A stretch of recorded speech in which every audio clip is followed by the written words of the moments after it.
இறைவனுக்கு நன்றி. ரொம்ப நெகிழ்வான ஒரு தருணம். அப்பா பற்றி பேசினா மட்டும் ஆஃப் ஆயிடுறது.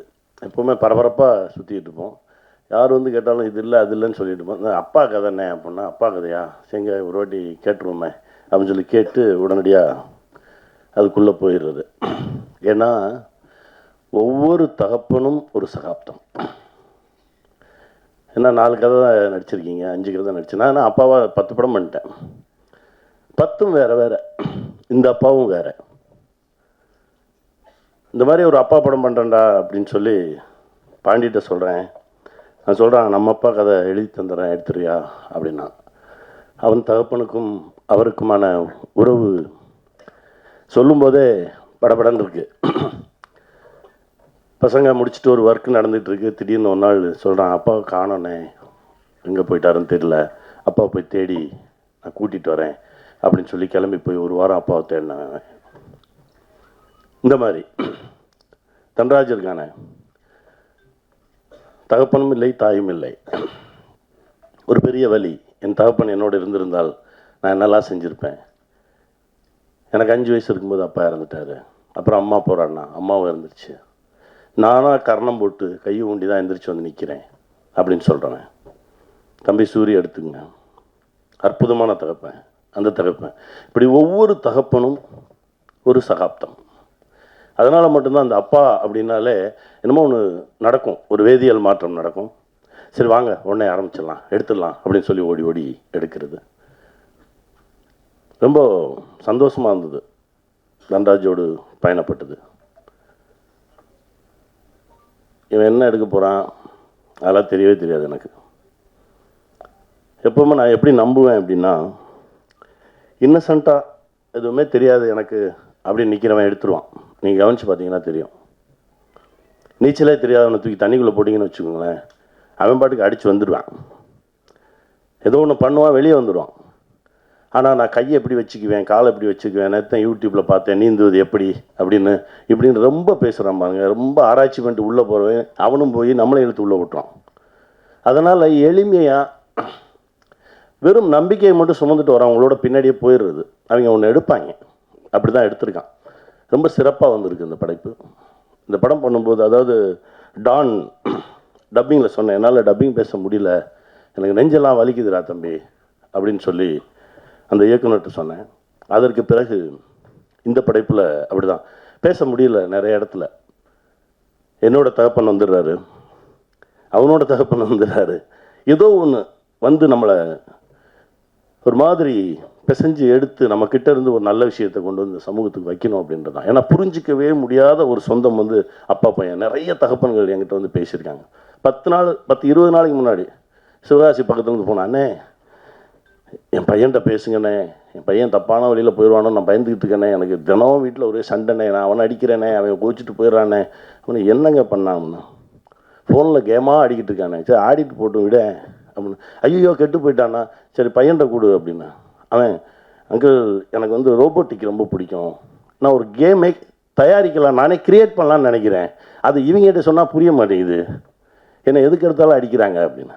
திரும்ப உங்கள் அப்பாட்ட கூட இங்கே சரி பண்ணப்பட வேண்டியது அப்பைங்க தான் அப்படின்னு சொல்லி அவர்கிட்ட 10 நிமிஷம் பேசணும். அவன் என்னமோ உன்னை செய்யணும்னு நினைக்கிறான், அவனை விட உன்னோட அறிவெல்லாம் போய் அவன் மண்டையிலேயும் திணிக்கிற அப்படின்னு சொல்லி இங்கே தான் பேச வேண்டியதாக இருந்தது. ஏன்னா எல்லோரும் அவர்கள் இடத்தில் மிகச் சரியாக இருக்கிறார்கள். இதுவாகணும்னு இவங்க முடிவு பண்ணுறதும், நான் சொல்கிறத கேளுன்னு அவங்க முடிவு பண்ணுறதும் தான் இங்கே சிக்கலாக இருக்குது. அப்படின்னு பார்க்கும்போது ஒவ்வொரு தகப்பனுக்கும் மகனுக்கும் உள்ள இருக்க உறவே அது வேற மாதிரி இருக்குது. தேடி தேடி தேடி தேடி இந்த விஷயத்தை சொல்லலாம். இது வரைக்கும் ஒரு 10 பண்ணியிருக்கோம் அப்படின்னா இன்னும் ஒரு 15-20 பண்ணலாம் அப்பாவா. அவ்வளவு விஷயங்கள் இருக்குது. அப்புறம் எங்கள் அண்ணன் தம்பிராமைய அண்ணன் வந்து என்னை தாண்டி அப்பாவை சுமக்கக்கூடிய ஒரு மனிதர். நான் ரொம்ப ரசித்து எழுதுவேன். நானும் அண்ணனும் சேர்ந்து ஒரு 10 படம் பண்ணோனே அப்படின்னு சொல்லி பேசினோம். 5 முடிச்சிட்டோம். ஒவ்வொரு படத்துலையும் ஒவ்வொரு மாதிரி. இப்போ தெலுங்கில் அப்பா பண்ணணும் அப்படின்றப்போ நான் ஆசைப்பட்டது, நான் நடித்த ரோல் கிடையாது, நான் அண்ணன் நடித்த ரோல் தான் ஆசைப்பட்டேன். ஏன்னா அது நடிக்கிறாங்க, இதை வேற ஒருத்தர் பண்ண வைப்போம் அப்படின்னு தான் சொன்னேன் நான் தெலுங்கில் எடுக்கிறதுக்கு. அப்படி ஒரு ஆத்மாவோடு பயணப்படுறது வந்து, அதாவது என்னென்னா, சாட்டைன்னு ஒரு படம் ரிலீஸ் ஆயிடுச்சு. முதல் நாள் முதல் ஷோ பார்க்குறோம். இந்த இப்போ தண்டராஜ் டீசர் போயிட்டு இருக்கும்போது என் கையை பிடிச்சி நிற்கிறான், கிட்டு கிட்டு கிட்டுன்னு ஆடுறான். இருறா ஒன்றும் இல்லைடா, எல்லாம் கரெக்டாக வந்துடா. ஏன்னா 10 நிமிஷம் முன்னாடி வரைக்கும் டீசர் ஓப்பனே ஆகலை. நான் சொன்னேன், அப்படி ஓப்பன் ஆகலைன்னா அந்த படம் ஹிட்ரா, தைரியமாக இரு, ஓப்பன் ஆகிடும். கையை பிடிச்சி நிற்கிறான், கிட்டு கிட்டு கிட்டுன்னு. இதே உணர்வு சாட்டை படம் ஃபஸ்ட்டு டே ஃபஸ்ட் ஷோ தேட்டரில் கை தட்டுறாங்க. என் பின்னாடி இருந்து என்னை அப்படியே கட்டி பிடிச்சிட்டு எங்கள் அண்ணன் முதல் முறையாக வெடித்து அழுகிறாரு. என்னண்ணே அப்படின்னா, நமக்கெல்லாம் யாரா இருந்தா, நம்மளா வந்தோம், நம்மளா விழுந்தோம், நம்மளா புரண்டோம், நம்மளா எழுந்தோம், இப்போ நிற்கிறோம், நம்மளையும் பார்த்து கை தட்டுறாங்க. நம்ம ஒரு நல்ல தளத்தில் தான் நின்றுட்டு இருக்கோம். இந்த இடத்த விட்டுறக்கூடாது தம்பி.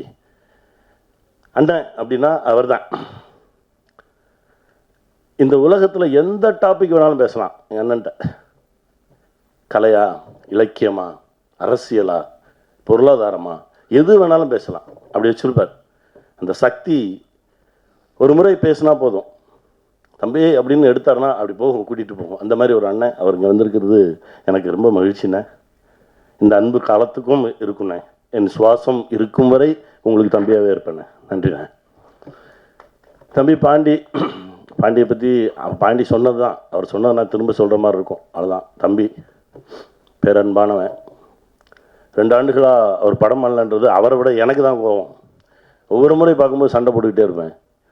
அவர் அதுக்கு பதில் சொல்லிக்கிட்டே இருப்பார். ஏன்னா அவன் சொல்கிறதுக்கு சொல்லுவேன், ஆரம்பிச்சிருங்கடா, இயங்கிக்கிட்டே இருக்கணும், ஓடிக்கிட்டே இருக்கணும்டா அப்படின்னு சொல்லி பிடிச்சி இப்போ ஆரம்பிச்சிருவார். தம்பி ரொம்ப மகிழ்ச்சி. தம்பி சூரி, என்னடா சூரிய கையை பிடிச்சிக்கிட்டு பாண்டிக்கு ஃபோன் பண்ணாரு, இவனை இழுத்து விட்டுறணும்டா, இவன் வந்துடணும்டா அப்படின்னு. அது இன்றைக்கி நடந்துருச்சு. ரொம்ப சந்தோஷமாக இருக்குடா.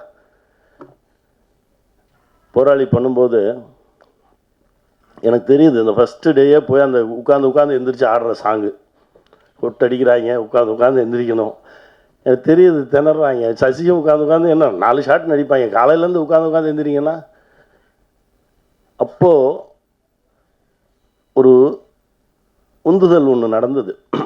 அப்போ தான் சொன்னேன், தம்பி நாம் பட்ட கஷ்டத்துக்கு கரெக்டான கதவு திறக்கும்போது விட்டுறாத, ஓடிடு அப்படின்னு. இன்றைக்கி என் தம்பி ஒரு கதையின் நாயகனாக உயர்ந்து நிற்கிறான். இப்போது அவர் நடித்த ஒரு படத்தில் போய் நடித்தேன். ரொம்ப மகிழ்ச்சியாக இருந்தது. மனசார சொல்கிறேன், உன் மனசுக்கு இன்னும் நிறையா பெரிய படைப்புகள் வருவேன். வாழ்த்துக்கள் தம்பி, மகிழ்ச்சி. தீபக் அவன் என் புள்ள. ஆக்சுவலாக ஸ்மால் ஸ்க்ரீனில் 2000 அண்ணின்னு ஒரு சீரியல் பண்ணேன். அப்போ வந்து என் 3 பசங்க, சாரகேஷ், கௌஷிக், தீபக். இவன் கடைசி பிள்ளை. முதல்ல அவனை பார்க்கும்போது ஒரு சீரியட் அடிச்சுட்டு, அப்போ தான் காலேஜ் முடிச்சு வந்திருக்கான். என் முன்னாடி வந்து அப்படி அடிச்சுட்டு அப்படின்னு ஸ்டைலாக வந்து நின்றுட்டு இருந்தான். அவனோடு பேசும்போது பழகும்போது அவனுடைய தகப்பனுக்கும் அவனுக்குமான உறவு இதையெல்லாம் அவன் என்கிட்ட ஷேர் பண்ணும்போது, இப்போ அவன் வேறு தளத்தில் வளர்ந்து ஒரு இடத்துல வந்து நிற்கிறான். ரொம்ப சந்தோஷமாக இருக்குது. வாழ்த்துக்கள் தீபக். ஹரீஷ், நல்லா வருவாடா, போராடு, ஜெயிப்போம். பாபி என் தம்பி, ஒவ்வொரு முறையும் எப்போ சந்தித்தாலும் சரி அவர் ஒரு சக்தி கொடுப்பான். பாபி என் தயாரிப்பாளரை பற்றி சொல்லணும். என்னென்னா, அவரை நான் பார்க்கவே இல்லை. நான் படம் ப்ரொடியூஸ் பண்ணுறதுக்கு நம்ம ஷூட்டிங்கில் தான் ஃபஸ்ட் டைம் சந்திக்கிறேன். என்னை பார்க்காமலே என் மீது ஒரு பேரன்பு கொண்ட ஒரு தம்பி. இந்த மொமெண்ட் வரைக்கும் அண்ணன் சொன்னால் சரி அப்படின்னு சொல்லி ஏங்கிட்டு இருக்கான். அவருடைய மனசுக்கு இது மாதிரி பல படைப்புகள் வரும்.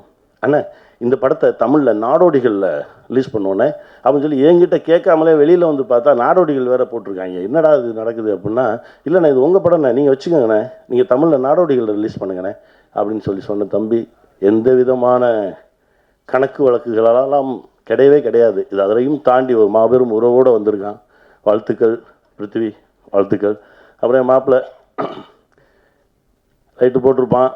காலையில் வந்தோடனே நான் வர்றதுக்கு முன்னாடி போய் ரெடி பண்ணி, இங்கே வைக்கவா, இங்கே வச்சா அவன் திட்டுவானா, இங்கே வச்சா திட்டுவானா. நான் வந்து போய் பார்த்துட்டு எனக்கு அந்த லைட்டு பிடிக்கல அப்படின்னா, பிடிக்கலன்ட்டானா, அதை ஆஃப் பண்ணிடுங்க பாருங்க, எனக்கு இது பிடிக்கல, அப்போ அதை எடுத்துரு, உனக்கு என்ன பிடிக்குதோ அதை எடுப்பேன்டா அப்படின்னு சொல்லி என் கூடவே ட்ராவல் பண்ணிட்டு இருக்கக்கூடிய என் மாப்பிள்ளை. 18 நாளில் எடுத்தோம். அந்த வினோதை சித்தம்னு சொன்னால் யாருமே நம்ப மாட்டாங்க. அப்படி ஒரு உழைப்பாளி. அவனும் என் பக்கத்தில் இருக்கணும்னு ஆசைப்பட்டேன். நிற்கிறான். தண்டராஜ் முதல்ல வேற ஒரு டைரக்டரை கூப்பிட்டு வந்தாங்க. அண்ணே இவர் தானே டைரக்ட் பண்ணுவார் அப்படின்னு. சரி, கதை நல்லா இருக்குது, கதையை கெடுக்காமல் எடுத்துறதுக்கு ஒரு ஆள் வேணும், அவ்வளோதான். ஏன்னா ஒரு சில கதைகளை எடுக்கிறவங்க நினச்சி என்ன தான் தப்பு தப்பாக எடுத்தாலும் அந்த கதை ஓடிடும். நாடோடிகள் கதையை போய் நான் பஞ்சவர்ணாச்சலம் அப்பாட்ட சொல்கிறேன், முழு கதையும் கேட்டார், நீ இதை எவ்வளவு தப்பாக எடுத்தாலும் இது ஓடிடுண்டா அப்படின்னாரு. அந்த மாதிரி ஒரு சில கதைகள் அமையும். அப்படிப்பட்ட கதை இது. நான் தான் சொன்னேன், டே இதை கரெக்டாக எடுக்கிறதுக்கு ஒரு ஆளை கொடுங்கடா, அது போதும் அப்படின்னா, திரும்ப ஒரு 15 நாள் 20 நாள் கழிச்சு எனக்கு ஒரு மெசேஜ் பயந்துட்டேன், அண்ணே இந்த மாதிரி பிரச்சனையாக இருக்குது, என்ன செய்ய அப்படின்னு. அப்போ நீயே எடுத்துரு, நீயே டைரக்ட் பண்ண. அண்ணா நிஜமாக சொல்கிறீங்க, எடுறா பார்த்துக்கலாம். இன்றைக்கி டைரக்டராக வந்து நிற்கிறான். ஒவ்வொரு ஷாட்டும் அவ்வளவு தெளிவாக, அவ்வளவு க்ளீனாக, கடைசி டப்பிங் பேசுகிற வரைக்கும். போன படத்தில் நீங்கள் விமானம் படத்தில் வந்து கொஞ்சம் டப்பிங் கிராமர் மிஸ்டேக் இருந்தது, இதில் கிராமர் மிஸ்டேக்கே இல்லாமல் நீங்கள் டப்பிங் பேசுனீங்கன்னு இருக்கணும். எனக்கு கூட கொஞ்சம் டைம் கொடுங்க, இன்னொரு 1 டே கொடுங்க அப்படின்னு சொல்லி நான் உட்கார வச்சு முழுக்க முழுக்க எந்த விதமான இலக்கண பிழையும் இல்லாமல் எடுத்தார். ரொம்ப நன்றி தம்பி. இன்னும் நல்லா பெரிய இடத்துக்கு வருவான், நல்லா இருப்பான், நல்லா இருப்பான். எங்கள் அண்ணன் படம் முதல் படத்திலிருந்து வியந்து வியந்து வியந்து பார்த்தேன். நம்மளை கூப்பிடவே மாட்டேன்றாரு, இவர் நம்மளை நடிகனாகவே ஒத்துக்கலையோ அப்படின்னு சொல்லி பல முறை எங்கள் அண்ணன்ட்ட கேட்டிருக்கேன், ஏன்னா என்னை கூப்பிடவே மாட்டேறீங்க அப்படின்னு. இல்லைடா போடா, வரும்போது வருண்டா போடா அப்படின்றாரு.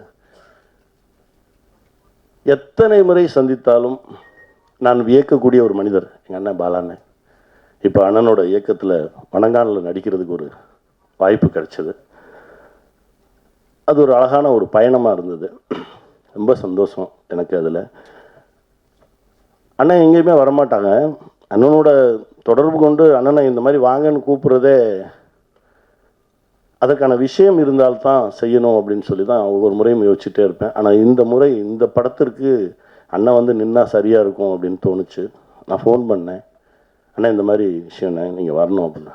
அண்ணன் சொன்னார், வரேன்டா, ஒரு மணி நேரம் வந்தேன். என்னடா 1 மணி நேரம், நான் வரேன்டா அப்படின்னாரு. அதான் எங்கள் அண்ணன். ஆனால் இந்த அன்புக்கு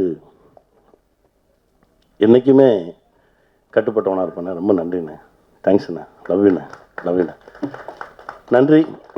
என்னுடைய சொந்தங்கள் அனைவருக்கும் என்னுடைய மனமார்ந்த நன்றி. ஏன்னா இந்த படம் போய் சேரணும், அதுக்கு தான். ஏன்னா இது ஏன்னா ஒவ்வொரு சின்ன படத்தை எடுத்துட்டு ஒவ்வொரு முறையும் போராட வேண்டியதாக இருக்குது. ஒரு விஷயம் சொன்னால் நீங்கள் எல்லாம் அதிர்ச்சி ஆவீங்க. அப்பான ஒரு படம் இப்போ வரைக்கும் எனக்கு அது என்ன பண்ணிச்சுன்ற கணக்கே தெரியாது, கணக்கே வரலை, கொடுக்கல, இப்படி தான் இருக்குது. ஏங்க அது என்னங்க என்னங்க பண்ணிச்சு, இப்போ நான் பண்ணிச்சுங்க, இப்படி தான் இருக்குது. ஸோ ஒரு சின்ன படத்தை கொண்டு போய் சேர்த்து அது என்ன செய்யுது, அது ஜனங்கிட்ட எப்படி ரீச் ஆகுது, ஒன்று வெற்றின்னு சொல்லுங்கள், இல்லை தோல்வின்னு சொல்லுங்கள், வந்துச்சுன்னு சொல்லுங்கள், வரலன்னு சொல்லுங்கள், இது எதுவும் எல்லாமே ஒரு மாதிரி இருக்குது. இதற்கு நடுவில் இப்படி ஒரு படத்தை வேறு தூக்கிட்டு வரோமே அப்படின்ற ஒரு பதட்டம் எனக்கு இருந்துக்கிட்டே இருந்துச்சு. ஏன்னா அப்பாவில் எனக்கு நடந்த விஷயங்களும் இந்த நாடோடிகளில் நடந்த விஷயங்கள் தான் நான் அதுக்கப்புறம் படமே பண்ணணும்னு தோணலை.